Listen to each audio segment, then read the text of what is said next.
Check this bad boy out. That's a Yazoo commercial mower. It's got a 76-inch mower deck, and I do have it too. It's wider than my zero turn even is long. Like, this thing is huge.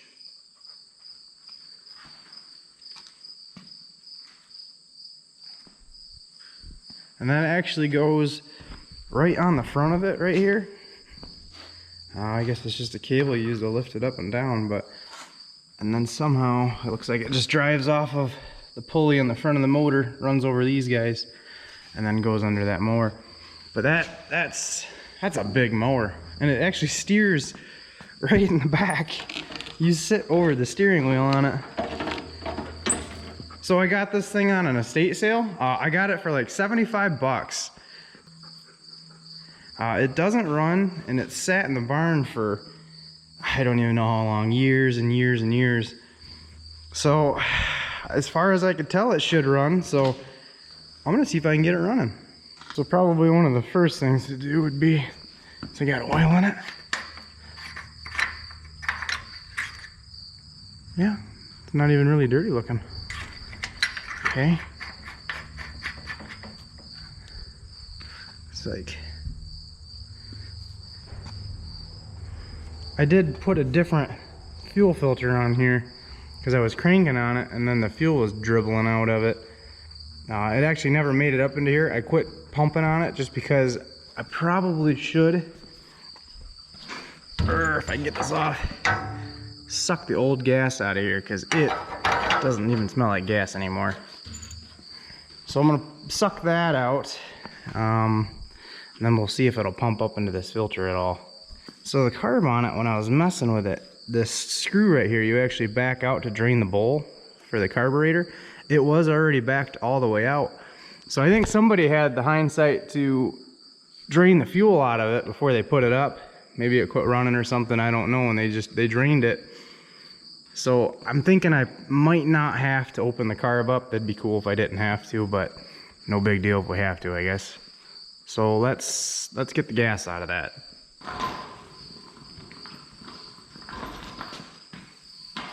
Excuse me, Ruger.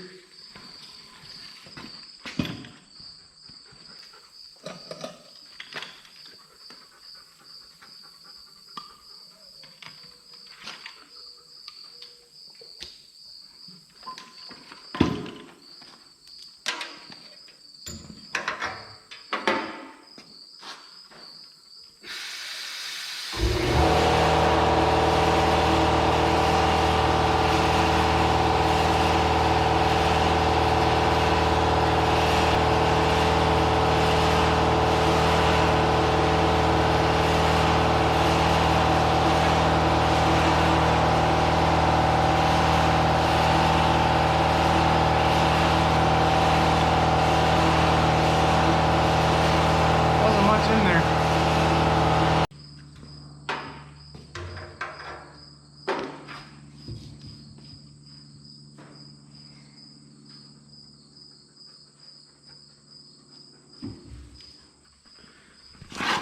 So I can just click it to run, and then I guess you just make sure it's in neutral for first and start it.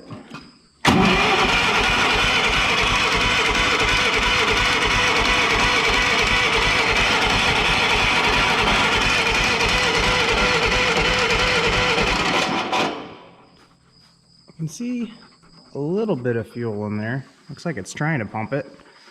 That carb might be dry. I don't know if I should add some gas in there.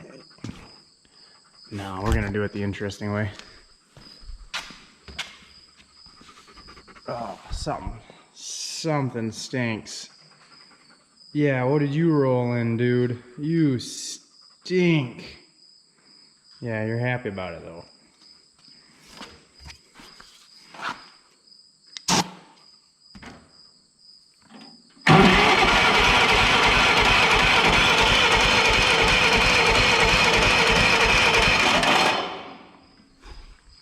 Yeah, there's gas in there.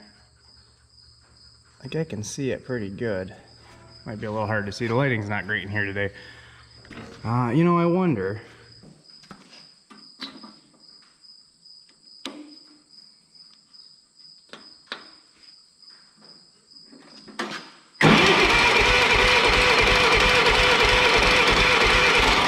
Yeah, you see how this isn't lighting up? There's no spark. So we don't have any spark. So let's figure that out. So here's the ignition on it, and it is not what you would expect. It's not really well done, but somebody did this, because this isn't original. There's no way. This doesn't even look time period correct. This thing's a pretty old machine. It's got like an automotive coil on it, and then it's actually got some sort of a circuit board on there. It's marked GM. So that's definitely not original, and it's got one wire just hanging off, and I'm not sure where that goes, if anywhere. So it used to be, and I'm sure it used to be, just an old coil on here, and then that would run into, I bet you there's points in there.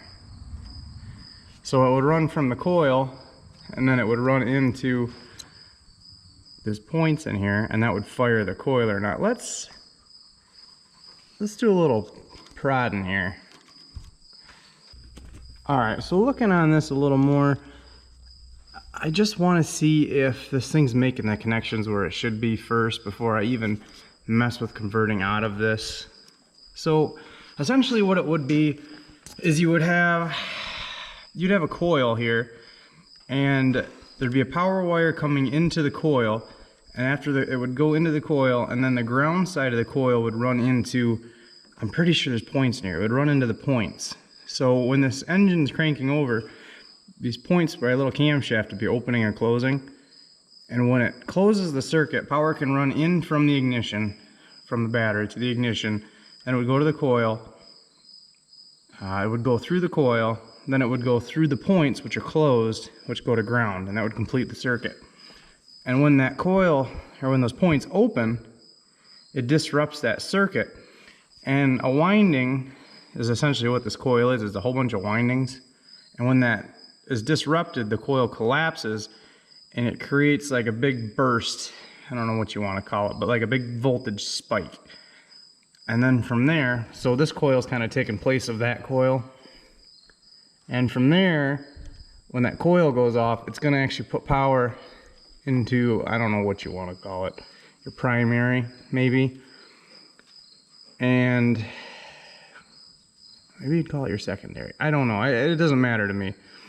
Just so long as you understand the principle of it. It would run into here, and from here there'd be a little distributor that would spin around, and it would tell it to put power to either this one or this one, so it would fire off your spark plugs.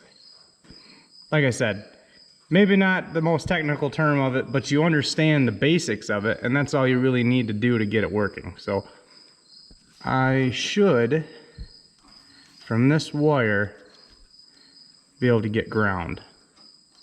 So let's see if I can do that. Here is the wire that goes into the distributor. So I should have ground on this. So I should be able to go here and then just touch it anywhere on a ground. Yeah, and I got nothing. Now it's not impossible that if it's in a certain position, the points will be open.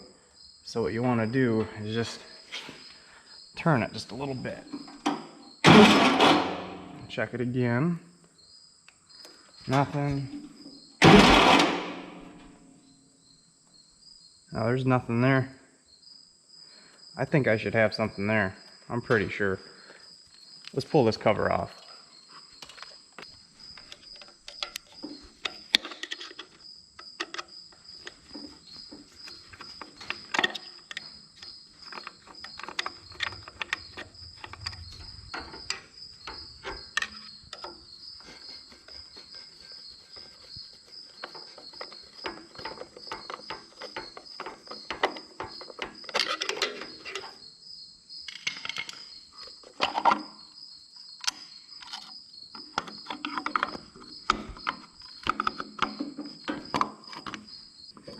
Okay, so here's your cam right here, and that runs against this arm, which opens and closes these points right there. So it hits this arm, and it opens and closes these points. And Right now they are open. Let me turn it a little bit to where I know they're closed.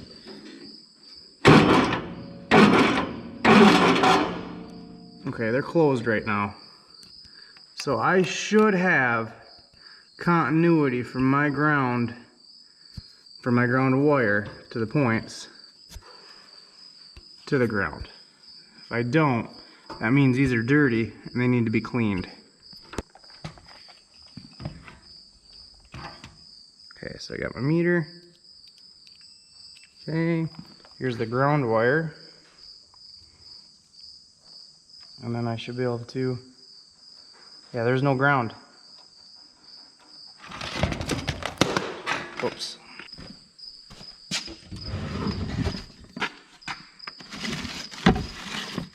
Just a little piece. That'll probably work.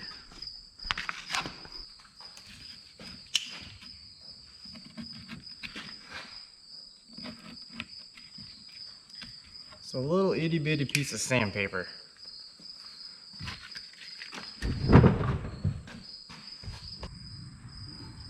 So I just like to open these up, put the sandpaper in there, and I just kind of drag it through.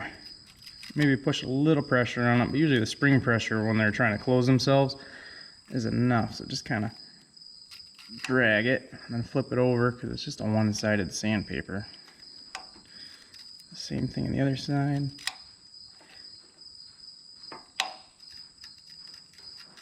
Just like that. Just a little itty bitty spritz with some brake clean.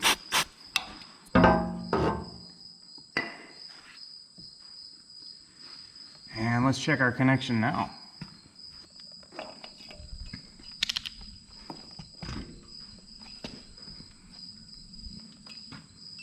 Okay, back to continuity. I'll grab that ground wire there and check it to ground.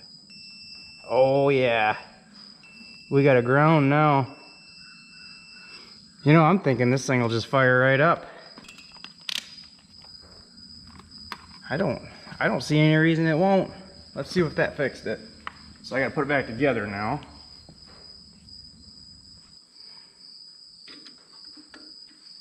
Put this back in.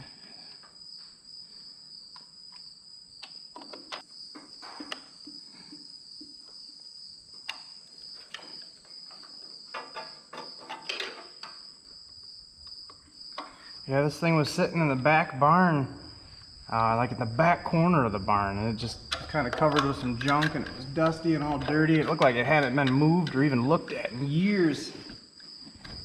And I just can't help but buy stuff like that.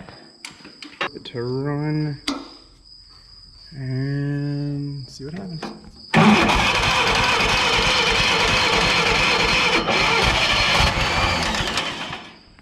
Oh, it actually fired. Just take this off. Oh man.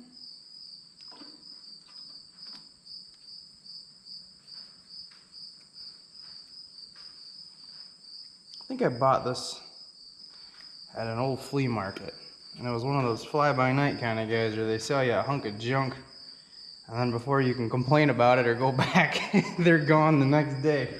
They know what they're selling. Almost.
That thing's enough to make you sick.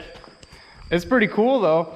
I don't know about sitting on that rear wheel all day long. It just seems to me like it'd be a rough ride, but you know, back in the day, you know, this is probably like the first zero turn they came up with. This is probably the first one, huh? It's pretty darn cool. It's got a big old Wisconsin on it, big Wisconsin 2-cylinder. I mean, look at the mower deck on that thing when it's all... That's a mammoth. Seems like you'd want that for a golf course or something, but this guy had it for his own yard. That's what they mowed their lawn with way back when. The transmission's really cool on it. It just takes 30 weight motor oil, and it's just a forward and reverse clutch. So when you push this lever forward, it just engages the clutch, and it engages the clutch backwards. There's no hydrostatics or anything like that. So it's really like a 1-speed transmission, but it does have a high and a low. So I guess it's a 2-speed in both gears. And that's, you actually have to turn it off to shift, otherwise it just grinds. So yeah, this thing's really cool. I have no idea what I'll do with it. But, and something else here, when you put the mower deck on the front of it, it actually needs counterweights on the rear. There's the counterweights for it. You just put them on the tail end of it. Yeah, she's up and running now.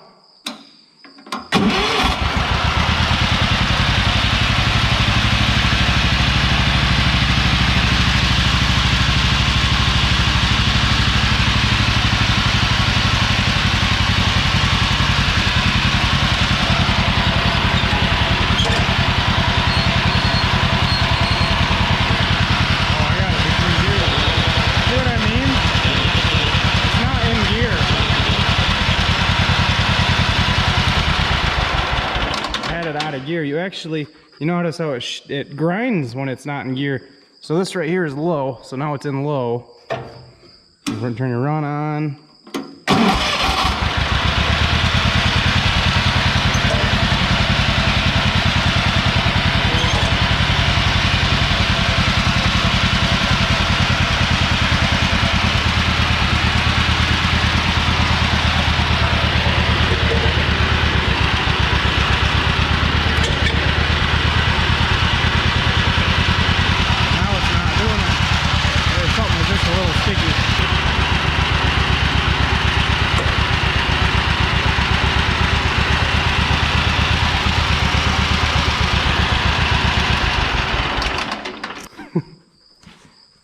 Yeah, I'm pretty happy with this thing. This thing's pretty cool. Just another unique thing, I guess, for my collection. Like, I need more.